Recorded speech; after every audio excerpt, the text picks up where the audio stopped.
Hey, what if I told you that genius, that thing you see in other people and think is so far away, isn't some magical, unattainable gift?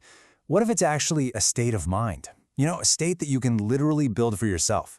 Well, today, we are going to unpack the protocol for unlocking that exact potential. So let's just start with the one question that stops so many of us right in our tracks. Is genius something you're born with, or is it something you can build? It is so easy to believe it's the first one, right? That some people just have it. But what if that single belief is the biggest barrier you will ever face? Now, here's the idea that can change everything. Talent isn't something you own. It's a state of mind you can actually cultivate. And listen, this isn't just some feel-good quote. It's a provable concept. And it's illustrated perfectly by this incredible moment in sports history. Okay, let's talk about the talent barrier. We all have these invisible walls in our minds, They define what we think is possible. But what happens when one person doesn't just climb over that wall, but completely obliterates it for everyone to see? Okay, take a look at this. For 33 years before 1968, the long jump world record had barely moved, just inching forward.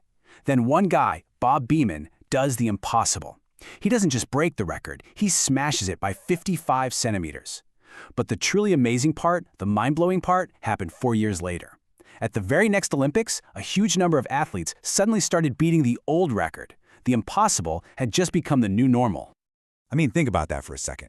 Human bodies didn't suddenly evolve in 4 years. Training methods didn't radically change overnight. The only thing that changed was the idea of what was possible. Beeman's jump destroyed a mental barrier, and by doing that, he unlocked the potential in everybody else.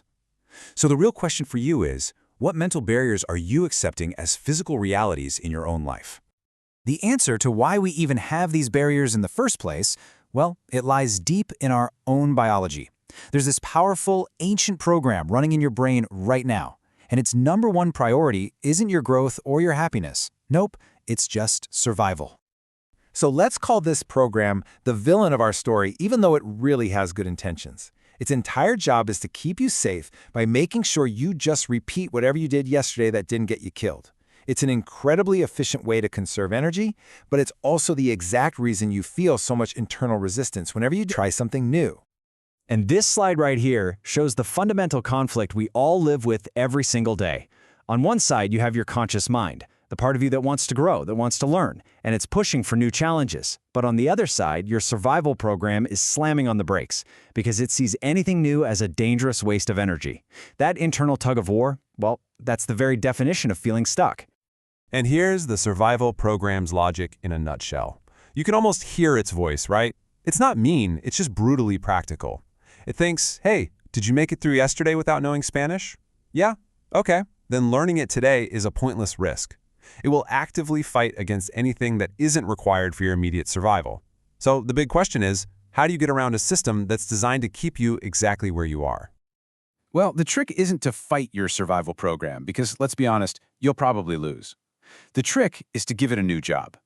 A new prime directive so important that it actually rewrites the rules of what's considered safe and necessary. This is what we call the one-goal shift.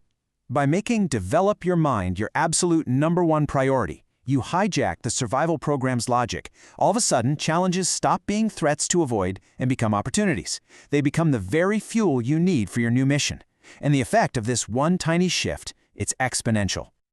To really get this compounding power, think about that old parable of the king and the chessboard. A king agrees to place 1 grain of wheat on the first square, 2 on the second, 4 on the third, and so on. At first, it seems like nothing, trivial, but the power of doubling quickly takes over, and soon, the request is for more wheat than exists in the entire kingdom. Your intention to develop your mind works the exact same way. And this is the real magic of the one-goal shift. When your mission is no longer just succeed at this project, but develop my mind by doing this project, you literally cannot fail. If the project works, great, you win. If it blows up in your face, you still win because you learned something incredibly valuable. Every single outcome becomes a victory for your real goal, which is growth. Okay, this all sounds great in theory, but how do we actually do it? How do you turn this big idea into a concrete practice? Well, it all starts with a simple but really profound reframing of your daily life. So here's the breakthrough. You do not need to add a bunch of new, difficult habits to your day. The gym for your mind is already open. It's your daily life. The only thing you have to change is how you look at it. No, seriously, think about your day. Brushing your teeth? That's not just about hygiene. It's a 2-minute exercise in building a solid routine. That tough conversation with a colleague? That's an advanced workout for your communication skills.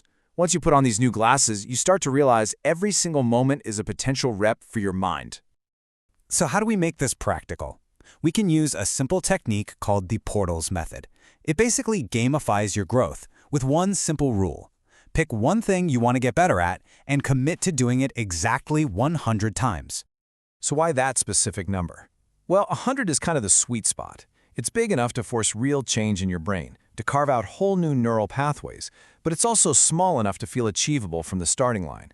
Think of it as one full cycle of transformation. So here it is. This is your starting line. Pick one thing. Meditate 100 times. Write 100 of those emails you've been putting off. Go for 100 walks.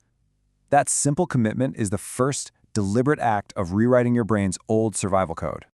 Okay, so we've talked about the one-goal shift, turning daily life into an exercise, and using these 100-step challenges.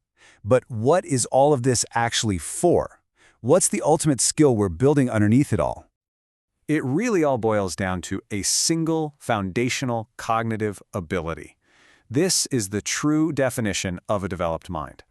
And this is it, the whole point. Mind development isn't about memorizing more facts. It's about developing the ability to see the connections between the facts. It's seeing how a failure in your career connects to a success in your relationships. It's seeing how a skill from a hobby can unlock a problem at work. That is the true hallmark of genius. And this is why this one skill is so absolutely critical. Without it, life can feel chaotic, totally random. Things just seem to happen to you. But when you start to see the connections, you begin to see the underlying logic. You can navigate challenges with confidence because you see how the pieces fit together. Your life stops being a series of random events and starts becoming a coherent story, a story you're actually helping to write. So I'll leave you with this one final thought. Your training starts right now. In the next conversation you have, the next problem you face, the next simple routine you perform, just ask yourself, what's the hidden connection here? The moment you start looking for it, that's the moment the journey truly begins.